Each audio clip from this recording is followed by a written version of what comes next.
Okay, good morning all. So yesterday we have completed some problem related to single stage air compressor, and from today onwards we will start multi-stage air compressor. Okay. So in the syllabus you can see this stage compression. Okay, we will study regarding undercooling or intercooler. Okay, and how in multi-stage air compressor we can save the work done. Okay, and what is the minimum work condition for stage compression? All these things we will discuss, and some problems also we are going to discuss regarding this topic. Okay, so now we are going to start with the multi-stage air compressor. So far whatever we have seen, all are single stage air compressor.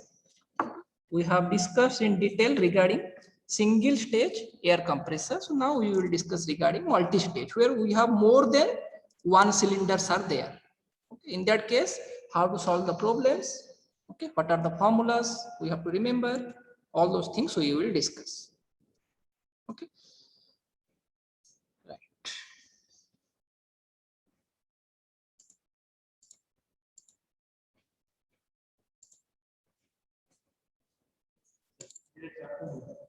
That it is not coming.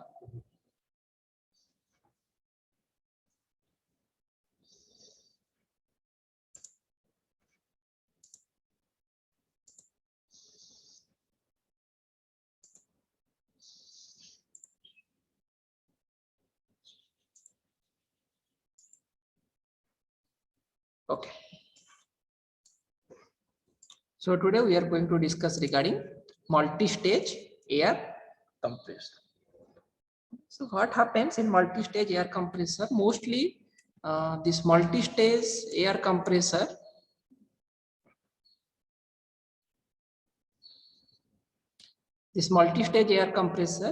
is simply the compression of air or gas in two or more cylinder in place of a single cylinder compressor. Okay, very simple. Multi-stage means we have more than one cylinders are there. Okay, and we are going to compress the air in more than one cylinder. Why it is required? Okay, suppose where there is a high air pressure requirement is there. Okay, for example, suppose in case of your aircraft, okay, if you will consider the case of aircraft, okay, so in aircraft tire we should have a high pressure, the pressure of the air should be higher. Okay, so where the pressure requirement is more than 300 kilopascal or above, okay, when the pressure requirement is, when the output pressure or the air pressure requirement is 300 kilopascal or above that, in that case what we are requiring, we require multi-stage air compressor. Because what is the atmospheric air is 1 bar. 1 bar means how much kilopascal? 1 bar is 100 kilopascal. Okay, so this is the atmospheric air. This much of air we are supplying to the engine cylinder for the compressor, and maximum we can increase this pressure up to 180 to 200 kilopascal. Okay, up to this much range we can increase the pressure if we are using a single stage compressor.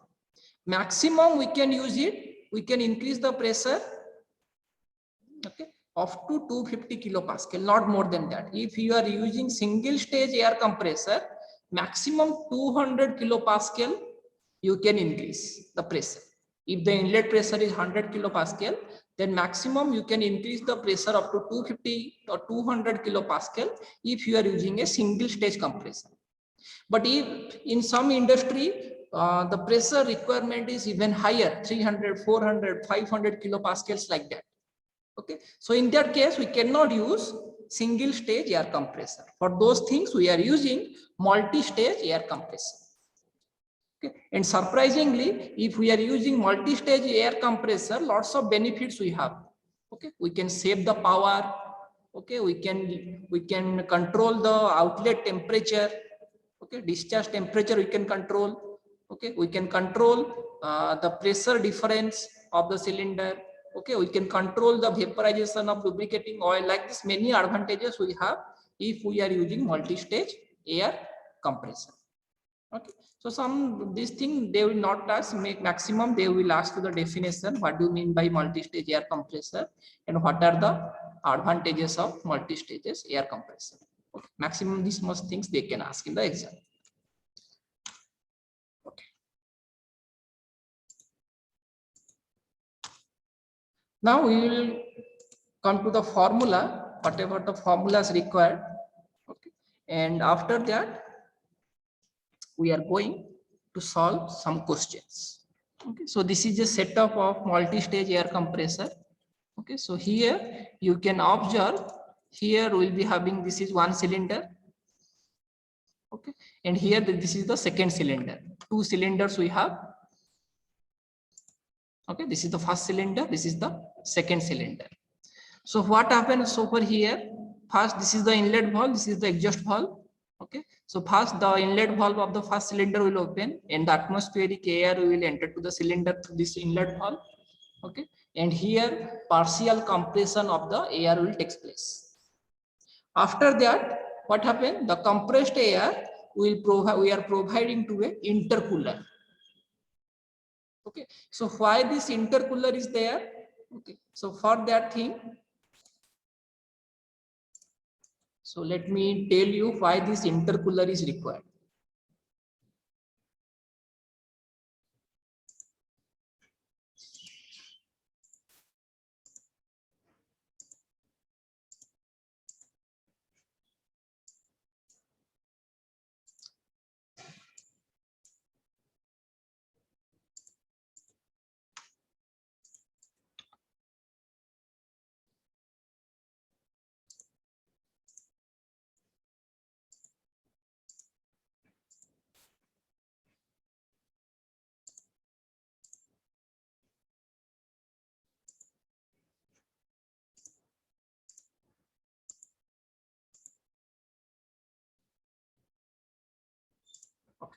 So suppose we have a case.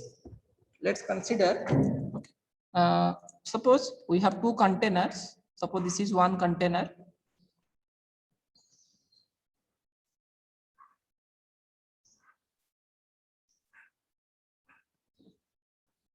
Okay, and let's consider inside this container we have some gases. Okay, some gases are there. Okay, but this is, let's consider this as a cold gas. And similarly, suppose we have one more container.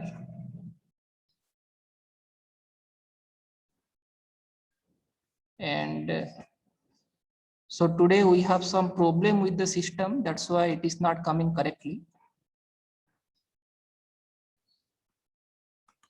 And in this container or in this cylinder, suppose here also we have some gases, and suppose let's consider it is hot gas. Okay. So what is your aim? We have to, suppose somebody telling to compress this one. You have to compress this cold gas. This is cold gas, and you have to compress this hot gas. So in which process, which one will be easier? Okay, is it easy to compress the cold gas or is it easy to compress the hot gas? If somebody will ask you this question, then always, can you tell me, can you guess which one is easy to compress? Cold gas is easy to compress or hot gas is easy to compress? Naveen is telling 305, Naveen is telling cold gas. Anybody else? 313, cold gas. Okay. Why cold gas? Why it is easy to compress the cold gas? Why not hot gas? I will tell you. Okay. So you know, if you will increase the temperature, if you will increase the temperature of any quantity, then what happens to its volume? Its volume will increase. Okay, because if you will provide heat to some quantity, it will expand. Okay, for example, suppose ice is there. If you will heat it, ice is in solid state. Okay, if you will heat the ice, what happens? It will be converted to, ice will converted to water. Okay, and in this case the volume will increase. Okay, volume of water will be more than volume of ice. Okay. And so what happen, if temperature will be more, it will try to expand. If temperature of one entity is more, then that compound or that product or that body will try to expand. And what we are doing here, we are compressing it. We are compressing the body. This hot gas, it will try to expand. And what we are doing, we are compressing it. So here two opposite force will act. These hot gases will try to push the piston to move downward.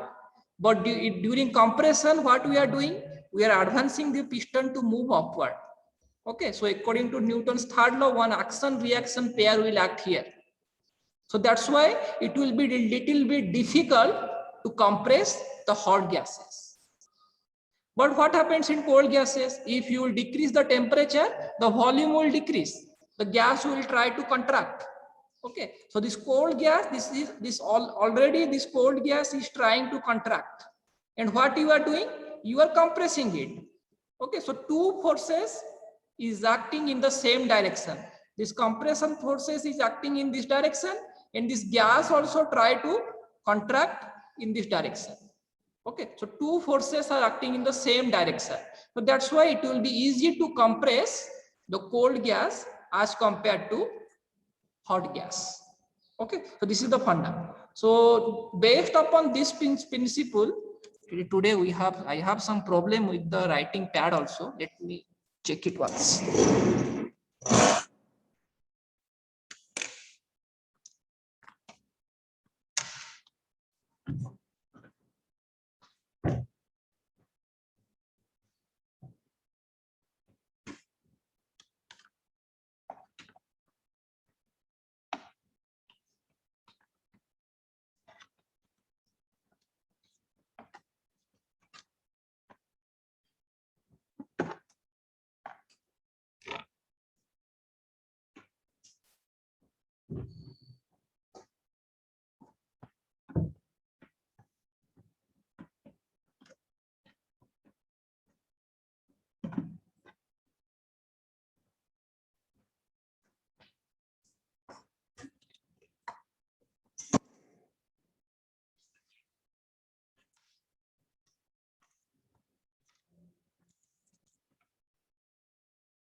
Okay, so that's why here what we have done here, this is the first cylinder, and here we are supplying the air, we are compressing the air, and we know if we will compress the air, its pressure and temperature will gradually increase. Okay, so here suppose at this point the temperature is T2 and at this point temperature is T1. So clearly we can say T2 is greater than T1. Okay, so that's why what happened now, this T2, if we will without this intercooler, if this T2 directly we will supply to the second compressor for the compression, since the temperature of this gas will be more, so here we have to apply some more work for the compression. Because just now I have explained, it is difficult to compress hot gases and it is easy to compress cold gases. Okay, so that's why without supplying this compressed air directly to the second cylinder, what we are doing, in between the two cylinder we are providing a intercooler. Here we are supplying a intercooler. Okay, it is nothing but a kind of heat exchanger. So what will happen here? Here some pipes will be there. Okay, like that lots of pipes will be there. Okay, so through one pipe cold water will flow, through other pipe this hot gas will flow. So heat transfer will take place between the hot gas to cold pipe. So normally this hot gas will reject heat over here. Okay, after that this gas will again return back to its original temperature and then it will supply to the second stage of compression at constant pressure. We are not changing the pressure because this intercooler, in intercooler we are maintaining constant pressure we are maintaining constant, but what we are doing, we are decreasing the temperature of the hot gas. Okay, and why we are decreasing the temperature? Because we know it is easy to compress cold gas as compared to hot gas. Okay, so at constant pressure we are removing heat from this exhaust gas, and after that we are supplying that gas to the second stage of compression. So if this intercooler is a perfect intercooler, then this temperature T3, okay, the exit temperature of the intercooler, this T3 is equal to T1 if it is a perfect intercooler.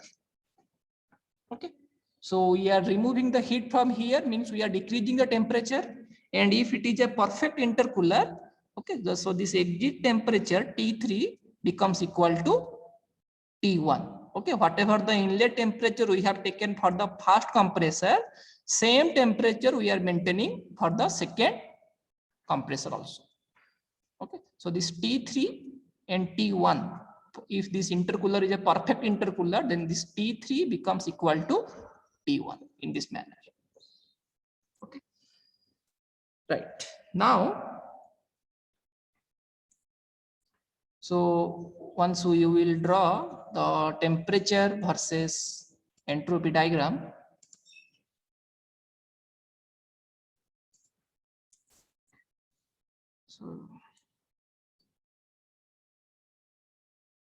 So here once we will try to plot the first, we will plot the pressure versus volume diagram.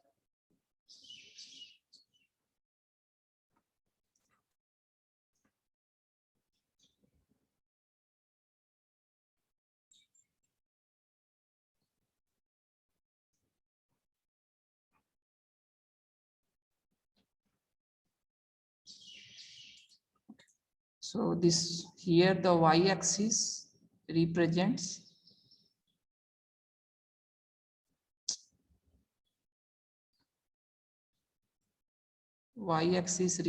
pressure, and this x-axis it will represent volume. Okay, and some constant pressure lines first I will draw. So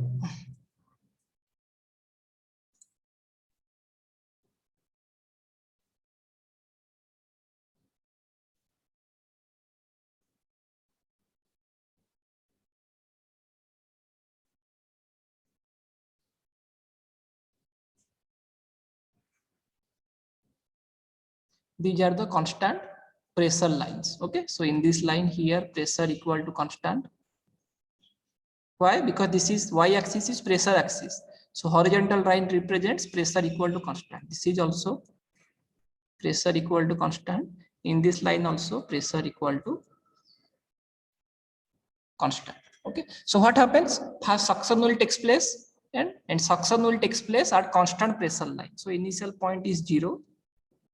Okay, and suction will takes place suppose from 0 to 0.1. Suppose this is our 0.1. Okay, so from 0 to 1, this process is called suction process. At constant pressure, we are supplying the air into the engine cylinder. Then what happen? 1 to 2 process, it will compress the air. Okay, and let's consider this is a polytropic or adiabatic compression. So 1 to 2 polytropic compression process will represent like this. It will looks like a curved line.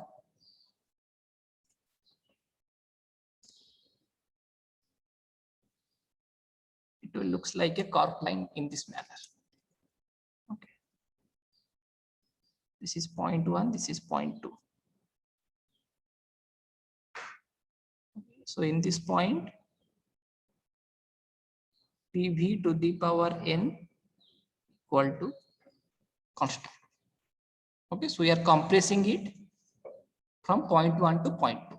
After that, what will happen? From 0.2 to 0.3, it will be supplied to intercooler. In intercooler, the entrance point is 0.2 and exit point is 0.3. So from 0.2 to 3, we are supplying it to the intercooler. And what happens inside the intercooler? We are removing the heat or at constant pressure. Means at constant pressure, we are decreasing the temperature. Okay, so process, this is process 2. So at constant pressure means in this process, it will come to this point. So suppose this point is 0.3.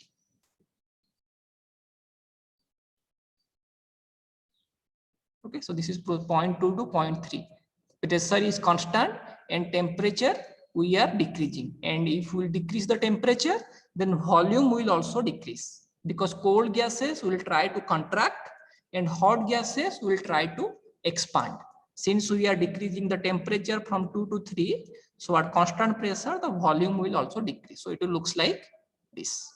Then what happens? Again 3 to 4, again we are compressing it in the second compressor. So 0.3 to 0.4, 0.3 to 0.4, again it will be a curved line like this. Okay, so this is 0.4. Then from 0.4 to 0.5, it will supply to the atmospheric air. So this is the PV diagram for a two-stage compressor. So this here, this one will indicate the first stage.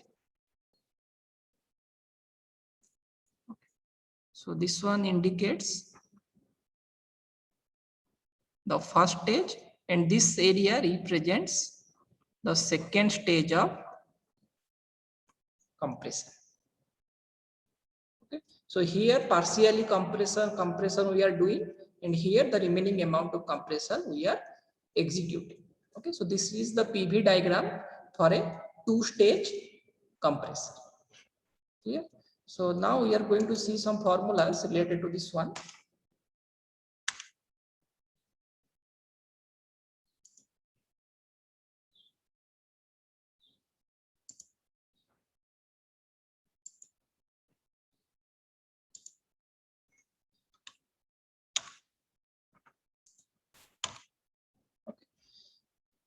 So what happens here for the first stage of compressor?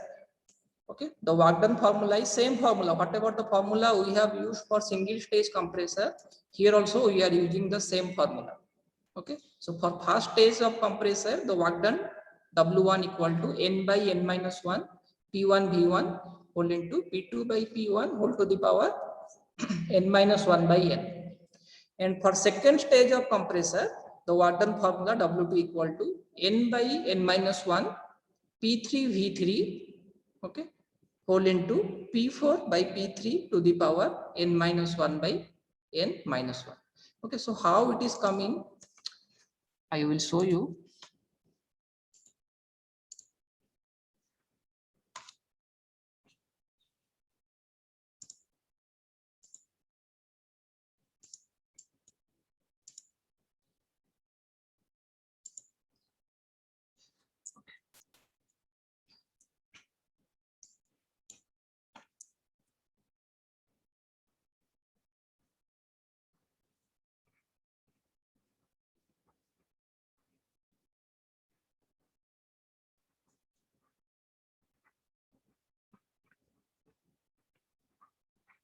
Two-stage compression.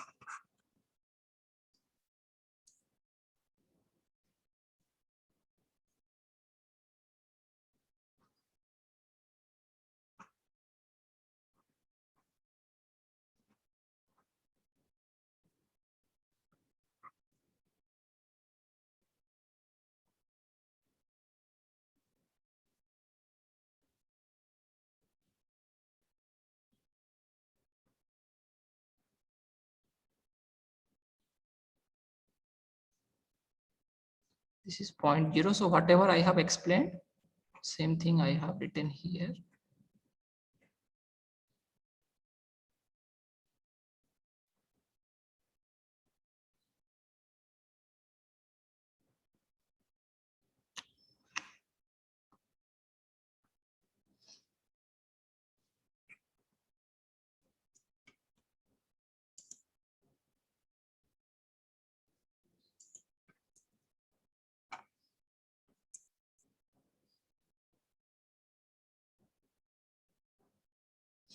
Okay. So the work done formula. So this is the first stage of compression.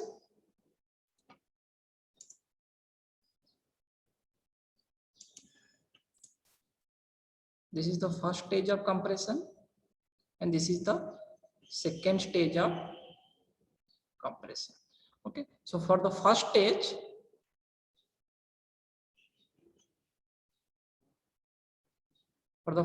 of compression, okay, the work done formula is W1 equal to same formula only, whatever we have studied in reciprocating single stage air compressor. It will be n by n minus 1 MR T1 whole into what is the pressure ratio. Okay, so here suppose here the pressure is in this line. In this line, suppose the pressure is this writing pad is not working today. So in this line, suppose the pressure is P1. Okay, in this line, suppose the pressures are P2, and in this line, suppose the pressures are P3. Okay. So like this, three pressure. So because these are the constant pressure lines. So in this line, the pressure we are maintaining P1. Here the pressure we are maintaining P2. And here suppose in this line, the pressure we are maintaining P3. Okay. So for first stage of the compressor, the formula becomes n by n minus 1 MRT1. Okay. So for first stage, what is the pressure limit? For first stage, high pressure is P2, low pressure is P1. So it will becomes P2 by P1 whole to the power n minus 1 by n minus 1. Same formula that we have used in single stage reciprocating air compressor. Similarly, for second stage,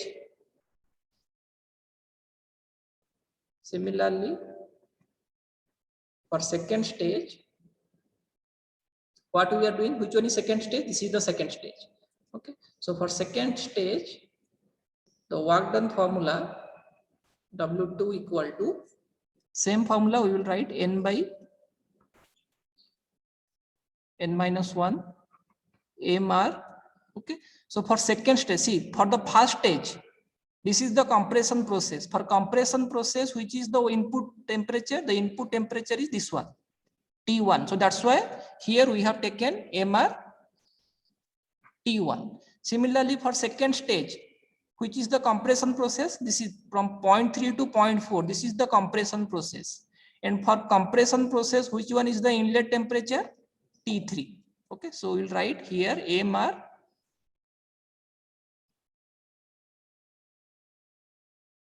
T3.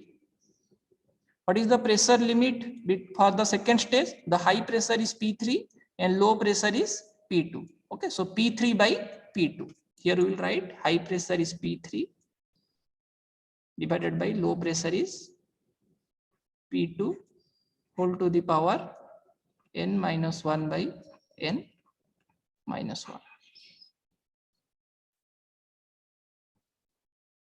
Okay. Now you can see this is the first stage, this is the work done during the first stage of the compression. This is the work done during the second stage of compression. And I told you this T1 and T3, these two temperatures are equal. T1 should be equal to T3. This T1 should be equal to T3. If the intercooler, this 0.2 to 0.3, this is the intercooler. Okay, so if this intercooler is a perfect intercooler, then during this compression process, whatever the temperature we have, T1, that should be equal to, during this compression process, the inlet temperature, that is T3. Okay, so T1 and T3, it should be same. So that thing I will write over here. For perfect intercooling,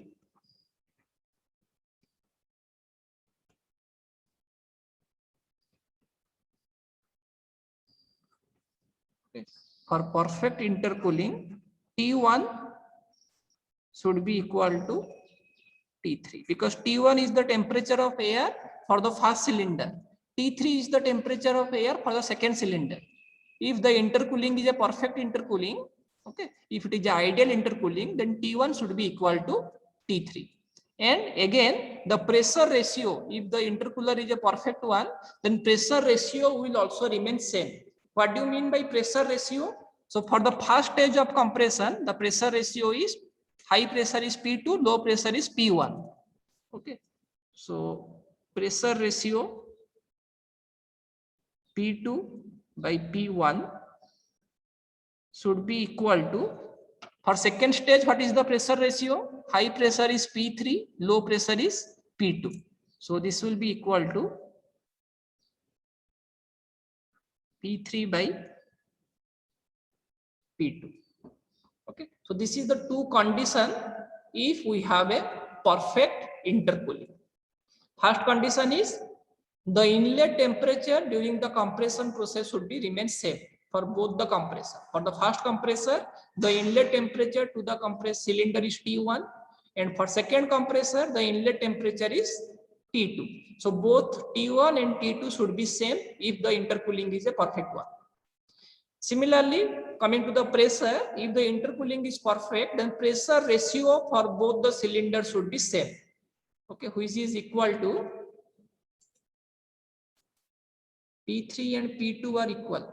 Okay, so P3 and P, yes, here P3 and P2 are equal, but here the total pressure I am taking is P2. Okay, you are getting confused. So in this case, what I will do, this pressure we will take as P4.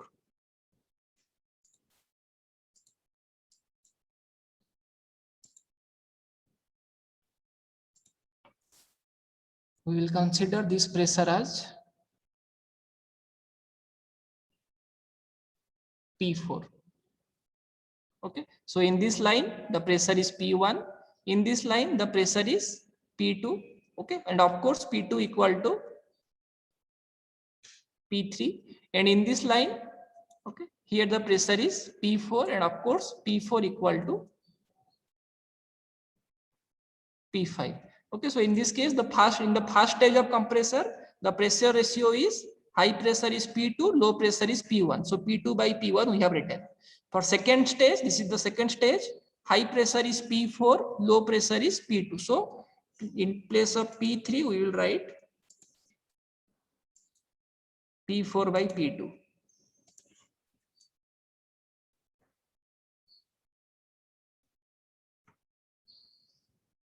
Okay, so here we are getting three types of pressure. here we are getting three types of pressure. One is I am not able to write. So tomorrow once again we will discuss this topic, because today I have some problem with the writing pad and the system also. I am not able to write everything correctly. So we have low pressure,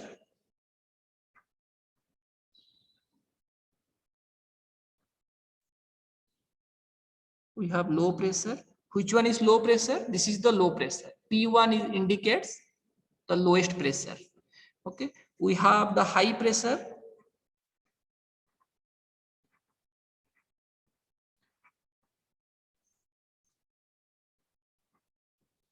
We have the high pressure. Which one is highest pressure?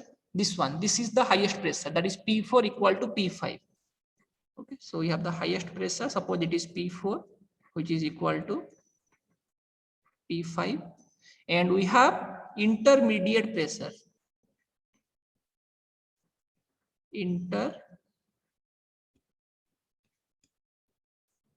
Intermediate pressure. Which one is intermediate pressure? This one. Okay, so P2 equal to P3.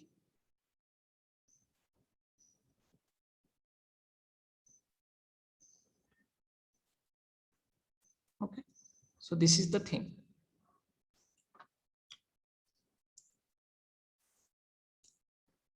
Right now, for the first stage, high pressure is P2, low pressure is P1, and for second stage, high pressure is P4 and low pressure is P2. Okay, now here, if the intercooling is a perfect intercooling, then what will happen? Okay, the pressure ratio for both the stages should remain same. So for the first stage, pressure ratio is P2 by P1. So I have written P2 by P1, which is equal to the pressure ratio for the second stage. For second stage, what is the pressure ratio? P4 by P2. Okay, so we will write P4 by P2. Clear? Now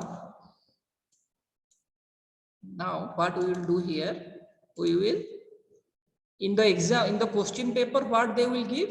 In question paper, this low pressure and high pressure they will mention, but they will not mention this intermediate pressure.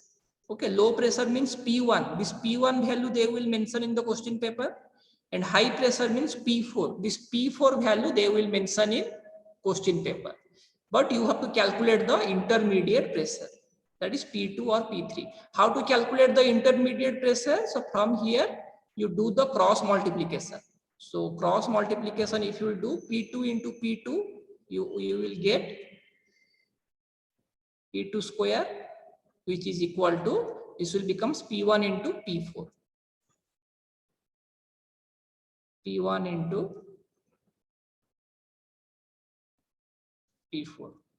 Okay, so that implies from here the intermediate pressure, that P2 equal to how much we will get? Square root of the square, if you will come to this side, it will be square root of P1 into P4. Okay, this value we can obtain.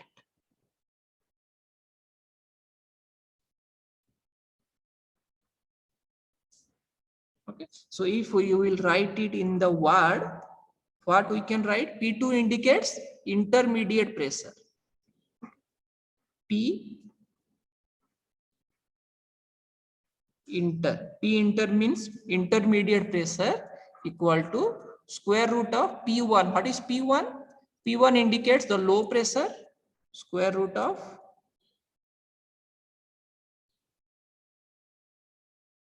P lower into P4. What is P4? P4 indicates the high pressure, so P higher.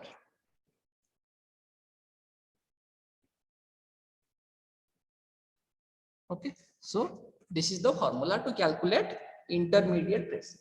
Whenever you will do some problem, during solving that problem, you will get to know the use of all these things. Okay, so if the intercooling is perfect one, two things you have to remember.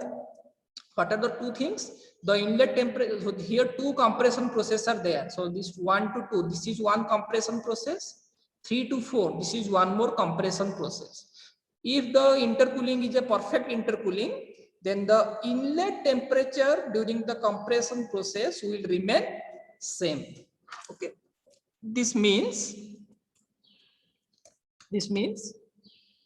for this compression process the inlet temperature is T1, and this compression process the inlet temperature is T3.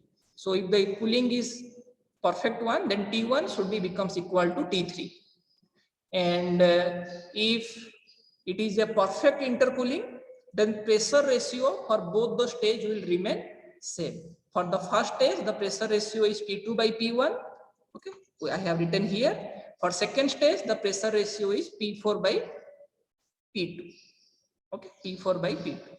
And from here, if you will do the cross multiplication, from here we will get P2 equal to square root of P1 into P4. This means intermediate pressure equal to square root of low pressure into high pressure. Okay, in exam, in question paper, the low pressure or the entrance pressure to the cylinder they will mention, and the outlet pressure, final outlet pressure or the highest pressure they will give in the question paper. Okay, you multiply both the pressure, you take the square root, you will get the intermediate pressure. And once you got all these three pressure values, then just put in this formula, we will get the respective work done by the compressors. And if you will see it closely, then W1 and W2, you will get that W1 will be equal to W2. Why? Because here n by n minus 1 is there, here also n by n minus 1 is there. AMR T1, here AMR T3. But if perfect intercooling, then T1 becomes equal to T3. So this T1, if T1 equal to T3, then this term will also remain same. Now coming to this one, P2 by P1, P4 by P2. For perfect intercooling, P2 by P1 should be equal to P4 by P2. So these terms are also similar. Okay, so the total work done for this multi-stage compressor becomes equal to 2 times the work done by the single stage compressor.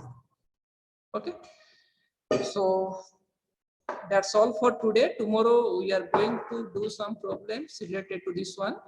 These notes I will put in the group. Once again, these things tomorrow we will discuss, because we have experienced some internet issue today.